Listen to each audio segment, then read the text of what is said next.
Hello guys! Welcome to my YouTube channel. Ngayon ay tuturuan ko kayo kung paano mag-update ng TikTok.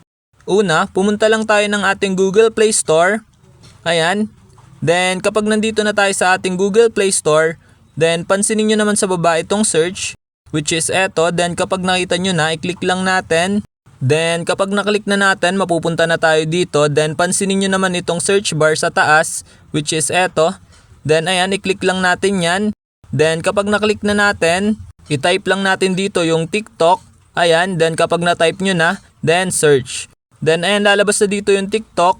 Ayan, kung mapapansin nyo, ito yung TikTok. Ayan, then kapag nakita nyo na, i-click lang natin. Then kapag naklik na natin, then may mababasa kayo ditong update, which is eto. Then ang gagawin nyo lang kapag nakita nyo na yung update, i-click lang natin yan. Ayan, click lang natin yung update. Then ayan, maglo-loading siya. Then wait natin yan mag 100%. Then kapag 100% na yan, ibig sabihin na update na natin ang ating TikTok dito sa Google Play Store. So ayan, wait lang natin siya mag 100%.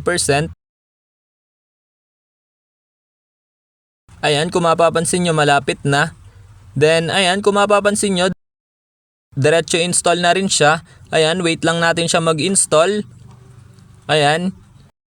Then kapag tapos na yan mag-install, then may lalabas naman na open. Ayan, wait lang natin.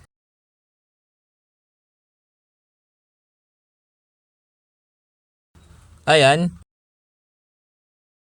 Then ayan, kung mapapansin nyo, pagkatapos mag-install is open na yung nakalagay sa kanya. Ibig sabihin na update na natin ang ating TikTok dito sa Google Play Store. Then ayan, kung mapapansin nyo, hindi na update yung nakasulat sa kanya Kasi na-update na natin. So ayun lang guys, ganun lang naman kadali mag-update ng TikTok. Ayun lang, thanks for watching. Subscribe me for more videos like this. Thank you!